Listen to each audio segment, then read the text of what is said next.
안녕하세요. 클래식 갤러리 박지윤입니다. 벨기에 공영방송 RTBF의 티에리 로로 감독은요, 자신의 다큐멘터리 한국 클래식의 수수께끼에서 우리나라 클래식의 인재들의 높은 역량과 수준에 대해서 다뤘다고 합니다. 특히 우리나라의 젊은 클래식 인재들이 이끌어갈 음악계의 밝은 미래와 무한한 가능성에 주목하고 있었다고 하는데요.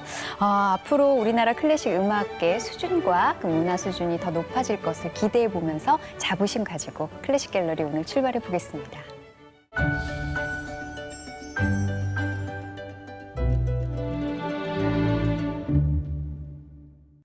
항상 클래식 갤러리 알차게 채워주시는 두 분이죠. 먼저 지휘자이자 음악 감독이신 서희태 감독님 만나볼게요. 안녕하세요. 네, 안녕하세요. 네, 그 옆에는 모델 박돌선 씨 나와 계십니다. 안녕하세요. 네, 안녕하세요. 네, 선생님은 왠지 이 다큐멘터리 보셨을 것 같아요.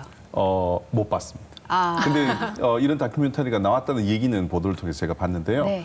저 사실은 굉장히 보고 싶긴 한데 저는 사실은 다 알고 있는 얘기잖아요. 하긴 너무나 말씀 많이 해주셨죠. 우리나라의 그 젊은 연주자들 최근 들어서 특히나 세계 클래식 음악계는 한국을 주목하고 있거든요. 왜냐하면은 최근에 많은 굉장히 유명했던 저 세계적인 콩쿠르들에서 한국 연주자들이 대거 입상하는 작년에 그 모스크바에서 있었던 그 차이코프스키 국제음악 콩쿠르에 5명 무려 정말 이게 유례를 찾아볼 수 없을 만큼 많은 한국 사람들이 입상을 했고 올해 있었던 그 베르디 콩쿠르에는 또 1, 2, 3등을 한국 사람이 다 휩쓸어 버렸어요. 금운동을 그냥. 네. 예. 그러니까 뭐 세계 음악계는 특히나 또 성악계 뭐 세계적으로 유명한 콩쿠르들에서는 한국 사람이 없으면 안 된다라는 얘기까지 나올 만큼 정말 많은 사람들, 특히나 또 최근에도 제가 같이 연주했던 사람들이 또 그런 분들이 굉장히 많으셨거든요. 그래서 저는 그런 일들을 실감하고 있는 사람이라 한번 보기는 봐야겠지만 이 다큐멘터리가 나왔던 얘기에 대해서 정말 저도 고무적인 일이라고 생각합니다. 네, 음악에 조금이라도 관심 있으신 분들은 네. 다 알고 있을 만한 그런 내용의 다큐멘터리인 거잖아요. 그렇죠. 네. 저희가 특히나 뭐 유명 토크쇼에 네. 세계적으로 명성을 떨치는 한국 음악가가 나오면 그렇게 자랑스럽잖아요. 그렇죠. 네. 그런데 이런 문화적 현상이 비단 음악뿐이 아닌 것 같습니다. 한국 모델들도 굉장히 수준이 높죠? 네, 지금 현재 뭐 뉴욕이라든지 파리 쪽으로 진출하고 있는 모델들도 많고 해박이라든지 한혜진 씨나 이런 모델들 같은 경우에는 굉장히 외국에서 선호하는 뿐만 아니라 조금 유명해진 케이스가 있고요. 그리고 최근에 제가 슈퍼모델 대회 심사를 봐요. 심사를 보고 있는데 그 친구들이 상해에 가서 일본, 중국 그리고 우리나라 팀들이 모여서 패션쇼를 하는데 지금 현재 한국 모델들의 그 위상 자체가 굉장히 높대요. 퀄리티 자체가. 네. 그래서 도드라지는 한 몇 명의 패션 모델도 있지만 전반적으로 우리나라 그 패션 문화 콘텐츠 자체가 굉장히 위로 올라가고 있다는 게 몸소 느껴집니다. 네. 그 중심에 박돌선 씨가 계시잖아요. 그럼요. 이런 선배 아니, 저는 모델이 이제 후배들이. 중심보다는 서브에서 이렇게 보면서 이렇게 밀어주는 거죠. 네. 저희가 뭐 사담으로 나눈 얘기지만 정말 대한민국이란 나라에 이렇게 하나님께서 문화적 축복을 부어주시는 것 같다라는 얘기를 했거든요. 앞으로도 더욱더 크나큰 축복 기대하면서 오늘 자부심 가지고 명곡들 차례차례 만나보겠습니다. 어떤 곡부터 만나볼까요? 플룻 연주 오늘 한번 플룻이요. 들어보시죠. 네. 블랭이라고 하는 작곡가인데요. 블랭이라고 하는 작곡가는 신고전주의. 고전주의라 그러면은 뭐 하이든, 모차트, 베토벤을 지칭하는 그 시대를 고전주의라고 얘기를 하는데 그 시대를 답습하고자 하는 파. 그게 신고전주의거든요. 그 신고전주의를 대표하는 블랭이라고 하는 프랑스 작곡가가 있는데 이 블랭이 작곡한 피아노와 플룻을 위한 소나타 2악장 부분인데 이것을 간틸레나라고 이름합니다. 칸틸레나. 네, 간틸레나. 이제 저 음악을 듣고 나서 이 간틸레나가 무엇인지 다 이제 소상히 말씀드리겠습니다. 네. 프란시스 플레임, 프랑스 작곡가라고 네, 그렇습니다. 하셨죠. 피아노와 플루트를 위한 협주곡의 2악장 칸틸레나, 플루티스트 차민경님의 연주로 감상해 보겠습니다.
신고전주의에 대한 기대감을 가지고 들어봤는데요. 뭔가 자유로우면서도 우아한 듯하고 뭔가 흐르는 듯한 느낌이 있는 곡이었던 것 같아요. 네, 저는 피아노와 플룻 자체가 이렇게 조금 강렬할 수도 있겠구나. 서로 저는 잔잔할 거라고 생각했거든요.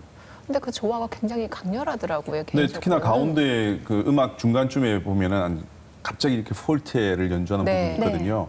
뭐 블랭의 음악의 특징 중에 하나이기도 한데 블랭은 사실은 좀 이렇게 반전이 있는 음악가예요. 블랭에 대해서 좀 이따 제가 설명을 다시 드리겠습니다만 특히나 이 곡 같은 경우는 블랭이 목관악기를 굉장히 좋아했던 작곡가였거든요. 그래서 플룻을 위한 곡들 또 클라리넷, 바순과 같은 이 목관악기를 위한 음악들을 많이 작곡을 했는데 이 곡은 1957년도에 초연이 됐던 곡인데 이 곡을 작곡했을 때 같은 시대를 살았던 유명했던 플루티스트가 있어요. 장 피에르 랑파르라고 하는 유명한 플루티스트가 있었는데 이 플루티스트에게 이 곡을 맡기기 위해서 이제 이 곡이 작곡이 헌정됐던 건 아니고요. 이 플루티스트가 이 곡을 꼭 불러주기를 원했는데 초연 때 이 플루티스트가 작곡가인 블랭의 피아노 반주에 맞춰서 이 곡을 연주를 했었어요. 네. 굉장히 성공적인 연주였고 이 곡은 정말 우아한 그런 블랭의 음악을 잘 대변하고 있는 그런 곡이라고 할 수 있습니다. 네, 이 곡에 대한 궁금증 있으세요? 사실 저는 칸틸레나라는 네, 그렇죠. 그거 네. 자체가 네. 처음에 딱 들을 때 너무 음악이 어려우면 어떡하지? 나는 초보자인데 이런 생각했거든요. 네. 근데 분위기를 이야기하는 건지 아니면 네. 포르테나 이런 거 좀 강한 뭐 귀여운지가 궁금해요. 분위기를 얘기한다고 볼 수 있습니다. 성악이나 기악곡들에 있어서 굉장히 서정적인 선율을 보통 일반적으로 말할 때 그래서 서정적인 소곡을 칸틸레나라고 얘기를 하는데 대부분의 이런 음악적인 용어들이 이태리 말에서 많이 와서 이태리 말을 이렇게 훑어보면요 음악적으로 쓰이는 말들이 굉장히 많습니다. 그래서 이태리 말 굉장히 또 발음하기도 쉬워요. 칸틸레나 뭐 그렇게 어려운 말은 아니거든요. 네. 또 아주 많이 쓰는 말 중에 하나는 마에스토조라는 말 굉장히 많이 써요. 마에스토조는 웅장하게. 웅장하게. 네. 뭐 그런 말들. 그래서 이 이태리 말들 굉장히 발음하기도 그렇게 어렵지 않고 그런 말들 한두 가지 알아놓으시면 악보를 보실 때 혹시나 이제 성가대에서 이렇게 악보 볼 때 뭐 칸타빌레, 마에스토조, 피우모소, 포코모소 아주 굉장히 많이 나올 거예요. 그런 말들 아하 이 말이구나 그렇게 알 수 있을 겁니다. 네, 뭐 저희가 흔히 들었던 포르테나, 뭐 칸타타 뭐 이런 게 아니어서 조금 긴장을 했지만 어쨌든 서정적인 네, 그런 네. 분위기를 그렇습니다. 의미한다는 사실 오늘 새롭게 알 수 있었네요. 네.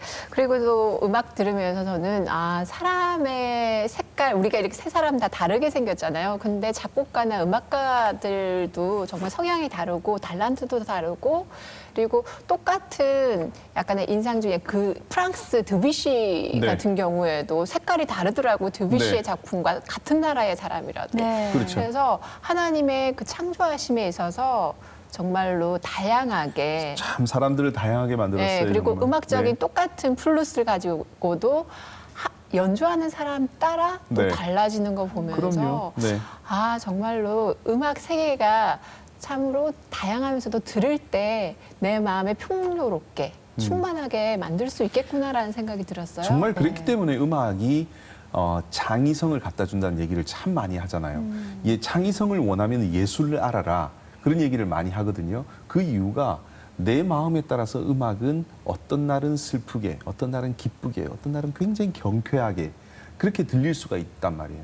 그렇기 때문에 그런 내 마음에 바뀌는 그 감정들을 잘 우리가 이렇게 추스려 보면 이게 바로 창의력의 원동력이 되기 때문에 오늘처럼 이런 시간에 음악 한 번씩 귀담아 들어보시는 게 굉장히 큰 도움이 될 거라 저는 생각을 해요. 네, 저희가 그동안 플룻 연주를 수많이 들어왔지만 그 가운데서도 프랜시스 플렉만의 음악적 네. 색깔로 또 플룻 연주를 들어보니까 좀 색다른 것 같은데요. 네. 또 그만큼 새롭게 신고전주의라는 자신만의 색깔을 만들어냈던 작곡가. 그런데 또 종교적인 신념이 남달랐다고 들었어요. 블랭 스스로가 종교적인 신념이 뭐 깊었다기보다는 부모님으로부터 물려받은 신앙적 유산이었던 것 같아요. 아버님께서 굉장히 독실한 그 신자였었거든요. 블랭이라는 사람은요, 굉장히 쾌활한 사람이었습니다. 그렇기 때문에 블랭은 자기의 음악의 유일한 목적은 즐거움이다.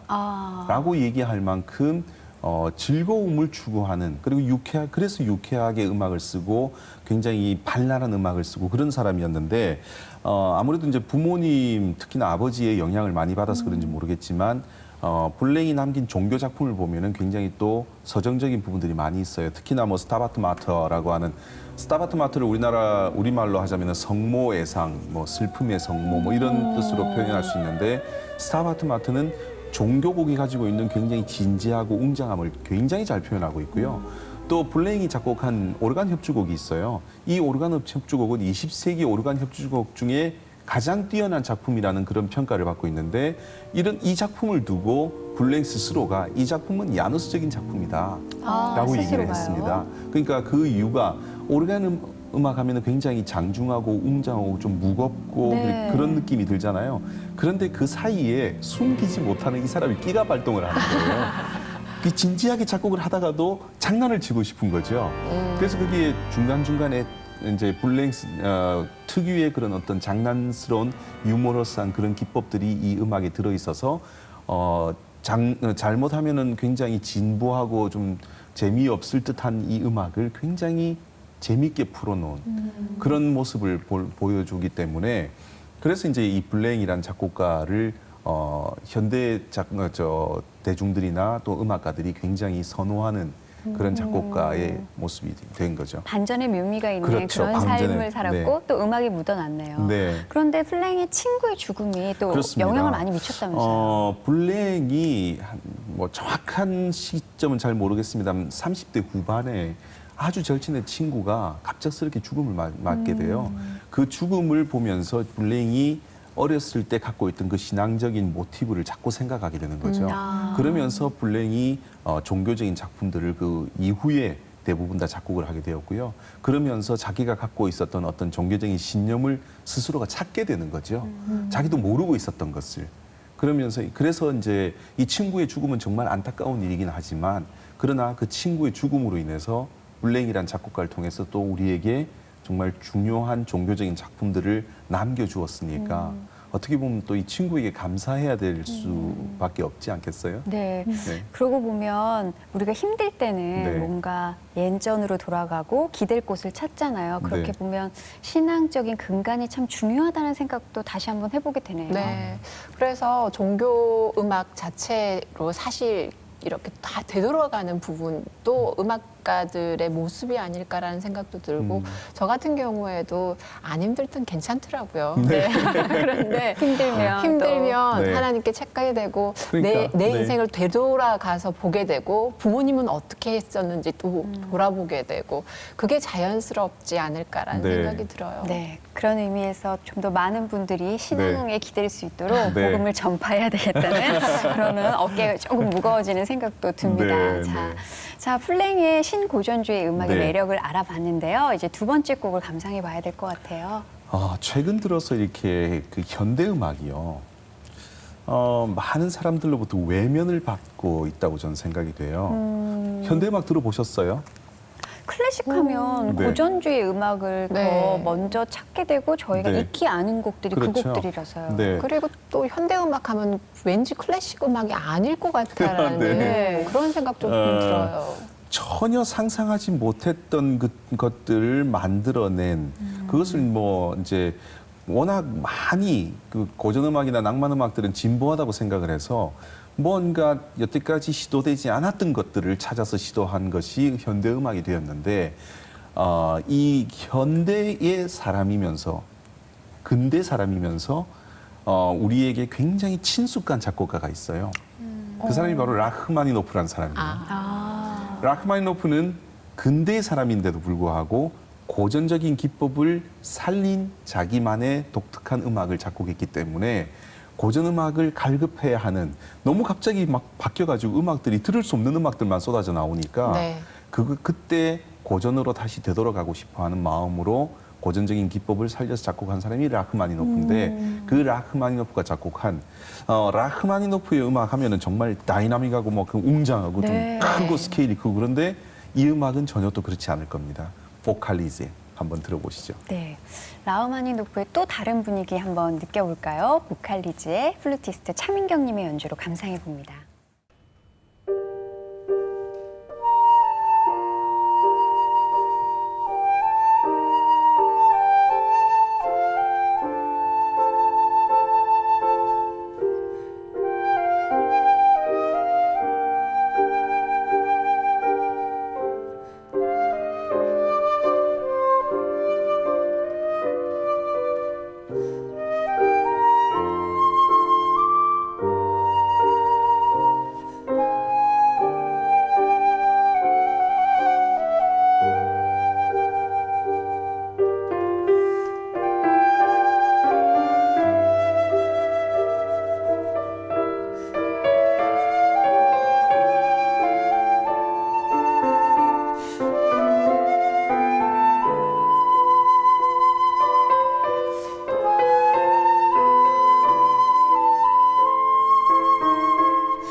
네, 라흐마니노프의 보칼리제 감상해 봤는데요. 일단은 반갑더라고요. 모르는 곡일 줄 알았는데 많이 들어본 곡이었고요. 네. 저희가 흔히 떠올리는 라흐마니노프의 막 영혼까지 토해내는 듯한 네. 그런 격정적인 분위기는 아니었지만 또 플룻 연주로도 뭔가 호소하는 듯한 이런 선율을 연주할 수 있구나 색다른 매력을 느꼈어요. 저는 굉장히 부드러운 이미지가 강했었는데 플룻 하면서 좀 더 섬세하게 들어가는 것 같아서 좋았어요. 라흐마니노프도 이면성을 많이 가지고 있어요. 라흐마니노프의 피아노 협주곡들을 보면은 대부분 1악장은 굉장히 강렬한 반면 2악장은 굉장히 서정적이고 부드럽거든요. 네. 그래서 그런 이면성이 잘 나타나는데 보칼리제라는 것은 보칼을 우리는 모음이라고 얘기를 하잖아요. 그래서 일반적으로 아, 에, 이, 오, 우라고 하는 이 모음을 가지고 노래하는 음악이에요. 그래서 가사가 없는 성악가에게 헌정이 됐어요. 친구였던 네츠다노바라고 하는 소프라노에게 이 음악이 헌정이 되었는데 그때도 이 음악은 가사가 없는 흠인곡이었죠. 보컬만 가지고 모음만 가지고 노래하는. 그런데 이 음악을 이 목관악기인 그 플룻으로 연주하니까 저는 좋은 이유가 사람의 목소리도 호흡을 토해내면서 사람의 성대가 그 악기의 역할을 해서 이렇게 소리가 나는 거잖아요. 네. 플룻이라는 악기도 사람이 호흡을 전달해서 이 악기라고 하는 플룻이라는 이 관을 통해서 소리가 만들어져 나가는데 보컬을 어차피 사람이 가사 없이 노래한다고 한다면은 이렇게 가사 없이 호흡만 가지고 연주하는 플룻으로 연주하는 것도 꽤나 잘 어울리겠다 생각을 했었어요. 네. 그런데 역시나 굉장히 잘 어울리는 그런 느낌을 저는 받았거든요. 네, 사실 편곡하면 원작을 좀 무시하고 자기 색깔을 내려고 하는 그런 편곡자들도 있잖아요. 그런데 오늘 이렇게 들으면서는 원곡과 잘 맞아떨어지는 네네. 플룻의 연주에 감동이 있어서 굉장히 좋았어요. 네. 그리고 또 하나는 라흐마니노프만의 그 섬세함과 강렬함 자체가 좀 잔잔하게 제 가슴 울려줘서 만족스럽다. 모르는 사람으로서도. 그리고 원곡과 편곡의 그 흐름을 모르는 상태에서도 감동이 있어서 좋았던 것 같습니다. 네, 그래서 더 플룻 연주가 노래하는 듯이 저희에게 더 큰 감동으로 다가온 것 같은데요. 라흐마니노프가 우리가 생각했던 이미지와는 조금 다른 이면적인 느낌을 가지게 하는 이 보칼리제를 작곡하게 된 특별한 계기 같은 게 있을까요? 특별한 계기 있죠. 라흐마니노프라고 하는 사람은 러시아를 대표하는 작곡가라고 얘기하면 러시아의 서정성 그러면은 뭐니 해도 차이코프스키를 네. 얘기할 수밖에 없습니다. 근데 차이코프스키를 그대로 답습한 작곡가는 바로 라흐마니노프입니다. 라흐마니노프는 작곡가이면서 지휘자이면서 피아니스트로 활동을 했었는데 굉장히 탄탄한 음악적인 입지를 가지고 있었어요. 또 이 사람이 귀족 출신의 사람이었거든요. 그래서 러시아에서 굉장히 좋은 음악가로서 이렇게 발을 내리고 충분히 뿌리를 내리고 있었는데 1917년도에 러시아 2차 러시아 혁명이 일어납니다. 그 혁명이 있고 나서 여러 예술가들에 대한 탄압도 있고 뭐 이러니까 이 사람이 유럽을 통해서 1919년도에 미국으로 이주를 하게 돼요. 미국으로 가니까 이 당시에 그 미국에서도 이 라흐마니노프의 인기가 굉장히 높았거든요. 그러니까 항상 연주에 불려다니는 거예요. 매일마다. 그러다 보니까 라흐마니노프가 향수병에 들죠. 네. 왜냐하면은 러시아에서 생활할 때는 자기가 자기 생활을 조절할 수가 있었는데 그랬기 때문에 작곡도 하고 연주도 하고 이 생활을 병행해 나갈 수가 있었는데 미국에 오니까요. 너무 찾는 곳이 많으니까 이 사람이 작곡 활동을 하지 못하고 자꾸 연주에만 불려다니는 거예요. 그러니까 라흐마니노프가 자기의 고향을 그리워하면서 향수병에 드는 거죠.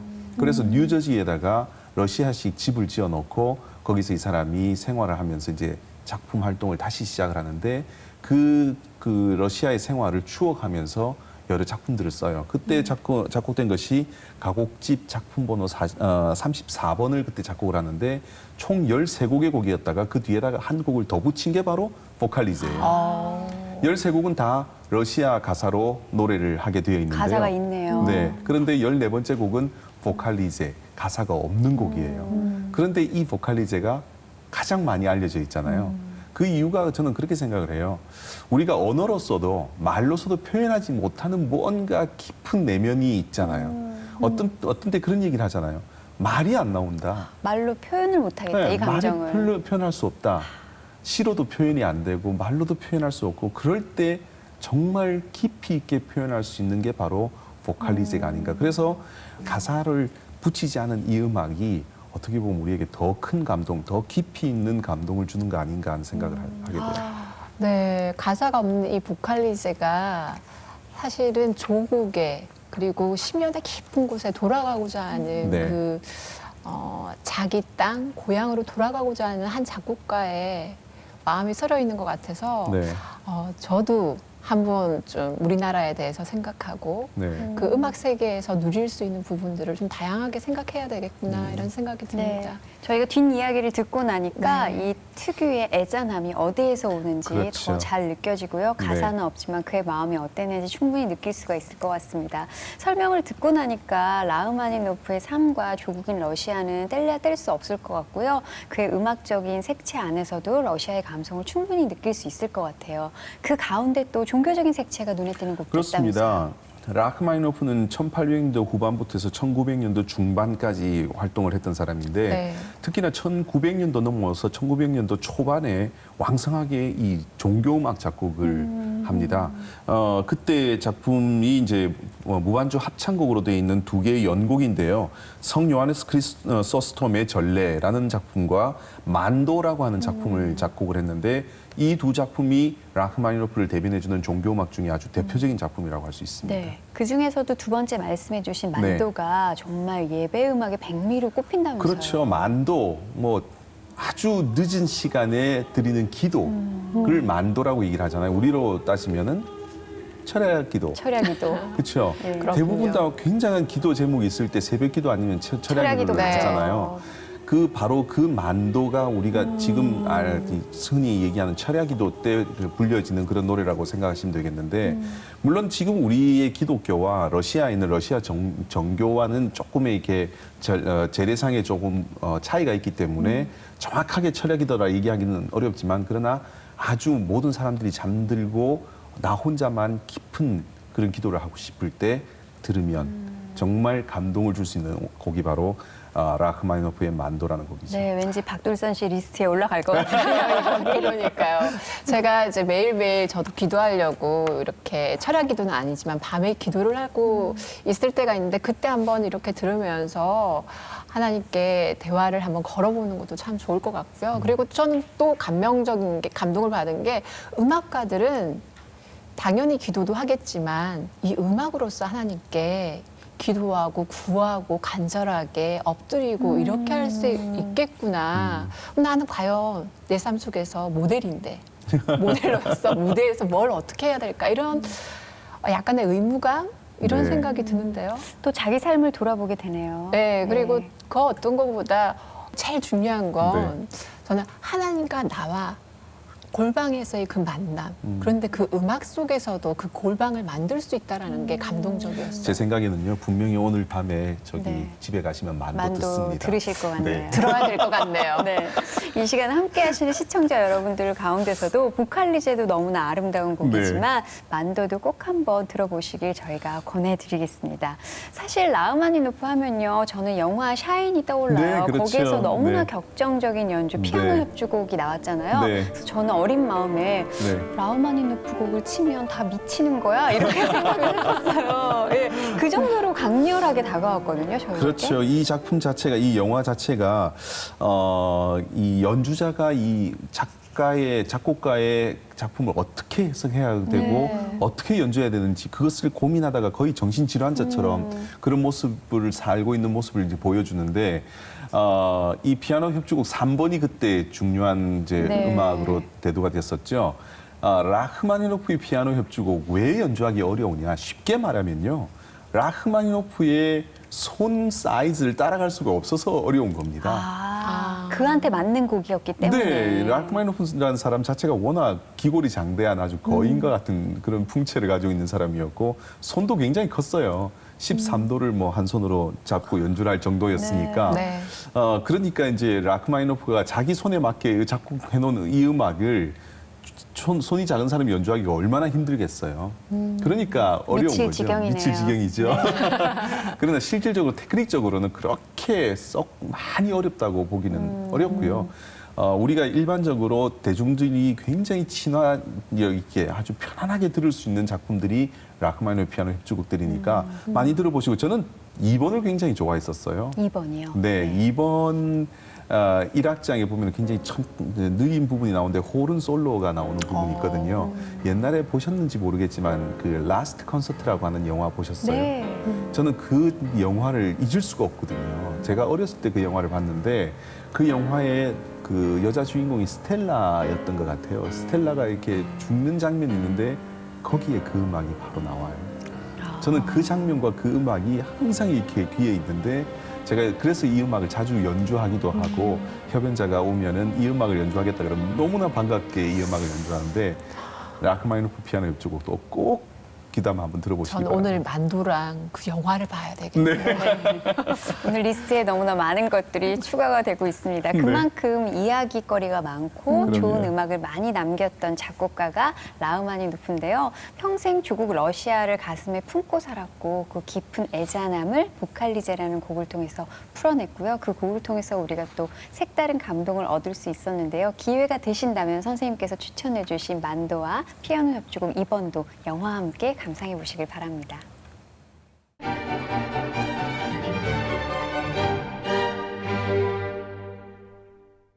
네, 오늘은 굉장히 서정적이면서도 강렬한 느낌을 조금은 품고 있는 플룻 연주곡 두 곡을 만나봤는데요.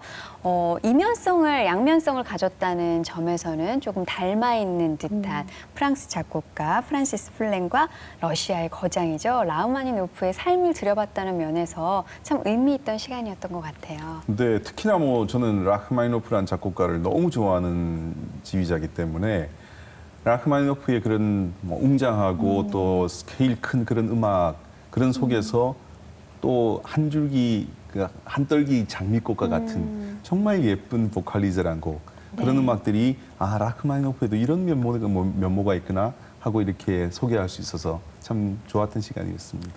네, 저는 클래식 갤러리 이렇게 계속 만나면서 통해서 제가 음악에 대해서 세문을 매일매일 여는 것 같아요. 그래서 오늘은 플룻 연주에 있어서 좀 강렬함이 있을 수 있겠구나. 저는 들었을 때 항상 약하다고만 생각을 했었거든요. 네. 그런데 오늘은 또 새로운 이면이었습니다. 네, 네. 저도 박둘선 씨처럼 플룻은 좀 간지럽다고 생각했는데 그 특유의 서정성과 강렬함이 있네요. 네. 오늘 플룻의 색다른 매력에도 빠져봤던 의미 있는 시간이었어요. 미국의 유명한 지휘자죠. 레넌드 번스타인은요. 음악은 이름 지을 수 없는 것을 또 이름 짓고 알 수 없는 것들을 전달했다고 합니다. 오늘 저희가 전해드렸던 두 곡의 음악을 통해서 여러분들은 어떤 것을 전달받으시고 또 새롭게 이름 지으셨는지 모르겠네요. 한 주 동안 평안하시고요. 저희는 다음 주에는 아주 조금 더 특별한 이야기로 여러분 찾아뵙겠습니다. 함께해 주신 여러분 고맙습니다.